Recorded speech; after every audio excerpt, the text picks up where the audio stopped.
Hello दोस्तों, आप सभी का स्वागत है एक बार फिर आपके अपने YouTube चैनल AB क्लासरूम। आपकी मैथ की क्लास है, क्लास नंबर 5। पहला सवाल है आपका, कोई व्यापारी सामान बेचते समय अंकित मूल्य पर 40% छूट देता है और उसे 30% की हानि होती है। यदि वह अंकित मूल्य पर बेचा जाए तो लाभ प्रतिशत होगा।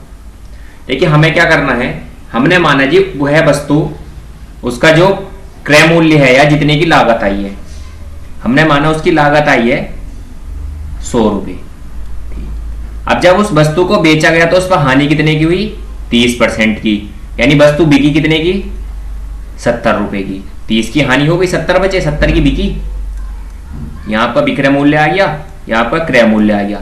उसने आगे एक पॉइंट कहा था कि वह वस्तु 40% की छूट पर देता है।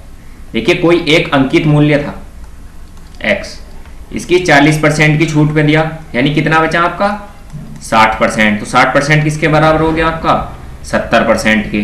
60% बराबर है 70% के। उसने कहा है कि वह उसे अंकित मूल्य पर बेचता तो लाभ होता है, नहीं, पहले हमें निकालना है अंकित मूल्य, यानी 100% बराबर कितने के? देखिए, 0 से 0 खत्म, एक 0 गई, यहां हमने लगा दी। अब 6 से भाग करा, 6 इतना 6, 6 इतना 6 और 6 छिंग 36 और 4/6, यानी 2 दूनी 4 और 2 तिया 6। यहां आपका बना 16 सही 2/3%। 116 सही 2/3%। अब यहां देखिए, यहां हमने 100 रुपए का क्रय मूल्य है और 116 सही 2/3 में बेच दी, तो कितने का लाभ हुआ? 16 सही 2/3% का। यही है आपका आंसर। अगले सवाल की तरफ चलते हैं। देखिए, अगला सवाल है आपका, 12 संतरे 60 रुपए में बेचने पर एक व्यक्ति को 25% हानि होती है। तदनुसार उसे 25% लाभ के लिए 100 रुपए में कितने संतरे बेचने चाहिए? देखिए, हमें इसमें एक अंतर दिया गया है। अंतर कह सकते हैं, यहां पे है 60 रुपए और यहां है 100 रुपए। पहले तो हम इस 60 को 100 के बराबर कर लेंगे। हमने कहा कि वह 60 रुपए में 12 संतरे बेचता है, तो 100 रुपए में कितने संतरे बेचेगा? ठीक, 12 पंजे 60 और 5 से इसको काटा, 5 दूनी 10, यानी 20 संतरे। हमने इस 60 12 का 100 20 बना लिया, यानी 100 रुपए में 20 संतरे। उसने कहा उसे 25% की हानि होती है। जिस प्रकार उसे इन 60 रुपए में 12 संतरे बेचने पर 25% की हानि हो रही थी, उसी हिसाब से इन 100 रुपए में 25 संतरे बेचने पर 20 से 25% की हानि होगी। तदनुसार उसे 25% लाभ कमाना है। हमने कहा ठीक है। देखिए, सबसे पहले क्या हो रही थी? 25% की हानि, यानी 75। अब हमें कमाना है लाभ, यानी 25% का लाभ 125। एक बात का ध्यान दीजिए, पहले हम 20 संतरे बेच रहे थे तो हमें हो रही थी हानि। अब हमें लाभ लेना है तो हम संतरे कम बेचेंगे या ज्यादा? हम संतरे बेचेंगे कम, यानी बेचने कौन से हैं? कम वाले। कम वाले निकाल देंगे, ज्यादा वाले हमारे पास हैं, ज्यादा वाले लिख देंगे हम यहां। देखिए, 25 से 75, 25 पंजे 125, 5 चौक 20 और 4 की गुणा 3 से कर देंगे, यह आ गया आपका 12। यानी अगर हम 100 रुपए में 12 संतरे बेचें तो हमें 25% का लाभ होगा। ठीक है, आपका आंसर है 12। अगले सवाल की तरफ चलते हैं। अगले सवाल में दिया गया है, यदि लागत मूल्य बिक्री मूल्य का 95% हो तो उसके आधार पर लाभ का प्रतिशत ज्ञात कीजिए। हमने पहले यहां पे लिख लिया बिक्री मूल्य, हमने अपने हिसाब से माना 100 रुपये। लागत मूल्य दिया है सवाल में कि लागत मूल्य बिक्री मूल्य का 95% है। ठीक है जी, लागत मूल्य कितना हो गया? 95%। अब हमें निकालना है लाभ। देखिए, 5 रुपए का लाभ हो रहा है, कितने रुपए पर? हम यहां लेंगे लागत वाला मूल्य 95 रुपए पर, जितने की वस्तु बनी है। प्रतिशत में चेंज कर देंगे, 19 पंजे 95, 19 से 100 को भाग करेंगे, यह आएगा आपका 19 पंजे 95, 5 सही 5/9, या इसको हम लिख सकते हैं 5.26। यह है आपका आंसर। अगले सवाल की तरफ चल सकते हैं। सॉरी यहां पर आएगा आपका 19। अगला सवाल देखते हैं। अगला सवाल है आपका ए का 120% बी के 80% के बराबर है, तो b प्लस ए बट्टे बी माइनस ए बराबर है। हमने लिखा a का 120% बराबर b का 80%। देखिए प्रतिशत से प्रतिशत खत्म, 0 से 0 खत्म, 4 दूनी 8 और 4 तिया 12। ये बना आपका 3a बराबर 2b। इसको हम लिख सकते हैं a अपॉन b बराबर 2/3, यानी a की वैल्यू 2 और b की वैल्यू 3। अब हम आगे चलते हैं इसी सवाल में। आगे क्या कहा है कि b प्लस ए बट्टे b माइनस ए बराबर a की वैल्यू 2 और b की वैल्यू 3, 3 प्लस 2 बट्टे 3 माइनस 2, 3 और 2 5 और 3 में से 2 गया 1, 1/5 यानी आपका आंसर हो गया 5। अगले सवाल की तरफ चलते हैं। अगला सवाल है आपका 1206 का 1/3 134 का कितने प्रतिशत है। अब हमें क्या करना है इस सवाल में, हमें लिखना है 1206 का की जगह गुणा का निशान लगाएंगे, 1/3 यानी 1/3 बराबर 134 का कितने प्रतिशत। इस प्रतिशत को हटाने के लिए हम 100 से भाग कर देंगे। देखिए 3 से 1206 कट जाएगा, 3 चौक 12 और 3 दूनी 6। ठीक है, अब हम यहां क्या करेंगे, इसको 2 से काट लेंगे, 2 दूनी 4 और 2 का ना 2, 2 छिंग 12 और 2 सत्ते 14। अब 7 से 3 बार कट जाएगा पूरा पूरा, ये कितने बार 3 बार। यहां आपका बचा 3 बराबर x बट्टे 100, 100 की गुणा करी हमने यहां, तो हो गया हमारा x बराबर 300। यही है आपका आंसर। अगले सवाल की तरफ चलते हैं। अगला सवाल है आपका, रहीम ने एक टीवी उसके सूचीगत मूल्य से 20% छूट पर खरीदा। यदि उसने वही 25% छूट पर खरीदा होता तो उसने 500 रुपए और बचा लिए होते। तदनुसार रहीम ने यह टीवी कितने में खरीदा था। देखिए हमें क्या निकालना है, हमने माना कोई एक अंकित मूल्य है। क्या है हमारे पास, अंकित मूल्य।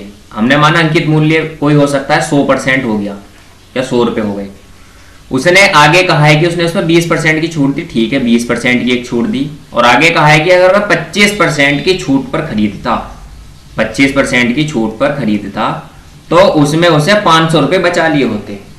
यानी आप देखिए जो छूट मिल रही है 5% का अंतर है, किस पर मिल रही है, इस क्रय मूल्य, वो अंकित मूल्य पर या सूचीगत मूल्य पर। हमने माना 5% बराबर है 500 के, 1% बराबर हो गया आपका 100 के। अब देखिए एक रहीम ने टीवी कितने में खरीदा। अब रहीम ने जो टीवी खरीदा है वो 20% छूट पर खरीदा, यानी कितने पर खरीदा, 80% पर। 1% बराबर है आपका 100 के, तो 80% बराबर हो गया 80 गुणा 100 बराबर आपका है 8000। रहीम ने एक टीवी कितने में खरीदा, 8000 रुपए में। अगले सवाल देखते हैं। अगला सवाल है आपका, जॉन ने एक धनराशि 10% वार्षिक साधारण ब्याज पर खरीदी, वो दर पर निवेश की। सॉरी, जॉन ने एक धनराशि 10% वार्षिक साधारण ब्याज की दर पर निवेश की। 4 वर्ष बाद वह राशि ब्याज सहित 770 रुपए हो जाती है। देखिए हमें सवाल में क्या करना है, माना हमने कोई धनराशि थी 100 रुपए की। अब देखिए 1 वर्ष में 10 रुपए का ब्याज लग रहा है 10%, तो 4 वर्षों में कितना हो जाएगा, 10 गुणा 4 बराबर 40 रुपए का ब्याज। 100 रुपए धनराशि, 40 रुपए ब्याज, टोटल बन गए हमारे 140। सवाल में कहा गया है कि वह ब्याज सहित 770 हो जाती है। हमारे हिसाब से कितनी हो रही है, 140, और सवाल वाले के हिसाब से 770। हमारे हिसाब से मूलधन क्या है, 100 रुपए। सवाल वाले के हिसाब से कितना, देखिए इस 0 से 0 खत्म, 7 दूनी 14, 7 ही करना 7, 2 से काट देंगे, 2 पंजे 10 और 2 पंजे 10। इस 100 की गुणा 55 में कर दिया, ये हो गया आपका 550, सॉरी 10 की गुणा 55 में 550, ये हो गया आपका आंसर। अगला सवाल देखते हैं। अगला सवाल दिया गया है, अरुण ₹20,000 अपने 2 दोस्तों को उधार देता है। यदि वह पहले दोस्त को 12,000 8% वार्षिक साधारण ब्याज की दर पर देता है, अरुण अपनी कुल राशि पर 10% लाभ चाहता है, अतः उसने शेष राशि दूसरे दोस्त को किस साधारण ब्याज दर पर देनी चाहिए ताकि उसे इच्छित लाभ मिल सके। देखिए पहले दोस्त को कितने दिए हैं उसने, 12,000 रुपए। पहले दोस्त को दे दिए 12,000, दूसरे दोस्त को कितने दिए होंगे उसने जी 8,000। टोटल 20,000 पर वो 10% लाभ कमाना चाहता है। देखिए इसमें कहीं वर्ष दिया गया है, नहीं दिया गया, हमने मान लिया 1 वर्ष के लिए। टोटल निकालते हैं सबसे पहले। 12,000 का 1 वर्ष का 8% की दर से साधारण ब्याज, ये हो गया आपका 12×8 = 96, 960 रुपये। अब हमने क्या करा, पहले दोस्त को 12,000 रुपये दिए,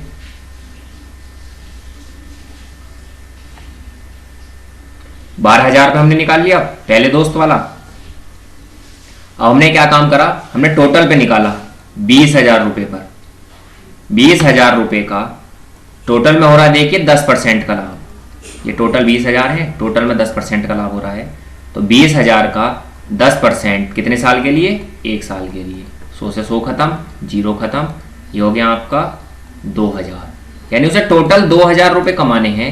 960 उसने एक दोस्त से ले लिए, बाकी कितने रुपए बचे उसके रुपए बचे 1,040। कितने रुपए पर, 8,000 रुपये पर। हम कह सकते हैं दूसरे दोस्त से उसे ब्याज मिला आपका 1,040 रुपये। दूसरे दोस्त का मूलधन था 8,000, साल 1 हमें दर निकालनी है, बट्टे में 100। 2 जीरो से 2 जीरो खत्म, एक ये जीरो से ये जीरो खत्म, 8 से काटेंगे, 8 ही का ना 8 और 8 दिया 24, 13। यानी दूसरे दोस्त की दर आ गई R बराबर 13%। अगला सवाल देखते हैं। अगला सवाल है आपका 5% प्रति वर्ष चक्रवृद्धि ब्याज पर 800 रुपए कितने वर्ष में 822 रुपए हो जाएंगे। देखिए जहां कहीं भी आपका इस तरीके का सवाल आए उसमें हमें सबसे पहले क्या करना है, इस 5% को चेंज कर लेंगे। 5% को फ्रैक्शन में चेंज करेंगे। यहाँ आपका बनेगा 5 ही का ना 5 और 5 दूनी 10। हम कह सकते हैं कि कोई वस्तु 1 साल में 20 से 21 हो जाएगी। अब देखिए हमने क्या यहाँ पे लिखा 800 बट्टे में 882। हमें कोई भी वस्तु 20 से 21 के अनुपात में बनानी है। एक वर्ष में 20 से 21 हो रही है। हम देखिए इसे काट सकते हैं, 2 से काटा 400 और 2 से काटा 441। यहाँ आपका बना 400 बट्टे 441। देखिए जब हम इसका अंडर रूट कर देंगे, अंडर रूट करने पर यह बनेगा 20 बट्टे 21। और चाहिए क्या था हमें, 20 बट्टे 21। तो हमने यहाँ पे क्या करा, इसका अंडर रूट करा। तो जो हम यहाँ पर हमने इसका अंडर रूट करा है तो इसका समय हो गया 2 वर्ष। अगर किसी वजह से यहाँ पे इसका क्यूब रूट हो रहा होता तो इसका आंसर होता 3 वर्ष, लेकिन अभी इसका अंडर रूट हो रहा है इसलिए इसका आंसर हो गया आपका 2 वर्ष। अगला सवाल देखते हैं। देखिए आपका अंतिम सवाल है आज का, और इस सवाल को मैं 2 तरीके से बताऊंगा। पहला तरीका क्या है, हमने कहा जी 250 रुपए की राशि पहले वर्ष में 4% और दूसरे वर्ष में 8% की चक्रवृद्धि ब्याज पर कितनी हो जाएगी। ठीक, पहले थोड़ा छोटा कर लेते हैं सवाल, जगह हो जाएगी। हमने कहा 250 रुपए हैं, इन 250 रुपए की पहले वर्ष का ब्याज कितना है 4%, तो हम लिख देंगे यहां पर 104 बट्टे 100। फिर दूसरे वर्ष का 8% हम यहां लिख देंगे 108 बट्टे 100। अब हम इसको सॉल्व कर लेंगे। देखिए 1 जीरो से 1 जीरो खत्म, 25 चौक 100, 4 आ गया, 4 से काट देंगे, 4 दूनी 8 और 4 से 24। अभी हम क्या करेंगे, 26 की गुणा करेंगे 108 से। यहां लिखेंगे हम 108 और 26 से गुणा, 8 छंग 48, वो 8 6 अट्ठे 48 और 6 का ना 6, 8 दूनी 16 2 का ना 2, ये हो गया आपका 8 6 4 10 और यहाँ पे 6 1 7 1 8 और हो गया आपका 2। लेकिन आपको ध्यान रखना है यहाँ पे एक जीरो बच रही है, तो यहाँ जीरो पॉइंट लगा देंगे पीछे से। यहाँ आपका बन गया 280.8 है, कहीं ऑप्शन में है, ये रहा आपका 280.8। देखिए दूसरे तरीके से कैसे होगा, देखिए अगले तरीके से कैसे करेंगे इसको। अगला तरीका है आपका, एक सेकेंड, हमने माना पहले है 4%, 4% को फ्रैक्शन के रूप में लिखेंगे 4/100 यानी 1/25। वस्तु कितनी हो गई आपकी 25 से 26, पहले वर्ष में 25 से कितनी हो गई 26।